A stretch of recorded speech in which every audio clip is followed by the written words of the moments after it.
এরকম ভাবে কিভাবে পারে মায়ের ফালাই রাখতে। মাঝে মাঝে চিন্তা হয় যে আমার ছিল কি আমার এরকম রাখবে। এইটা ভাবলে খুবই কষ্ট লাগে যে আমরা কোথায় আছি, আমাদের মানে মনুষ্যত্ব কোথায় গিয়ে ঠেকছে যে একটা নিজের মায়ের এরকম ভাবে অসহায় ভাবে ফালাই যাইতেছে।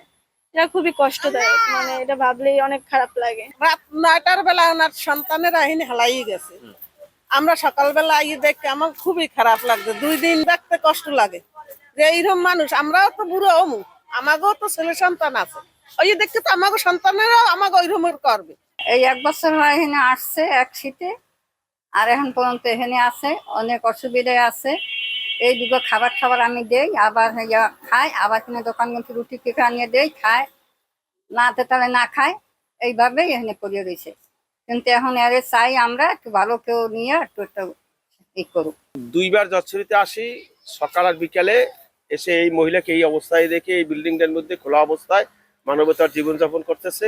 এরপরে আমরা খুঁজলেই দেখি যে জানতে পাই যে কে বা কাহারা জানি একটা গাড়িতে এখানে রাখি গেছে, এর কোনো হদিস নেই।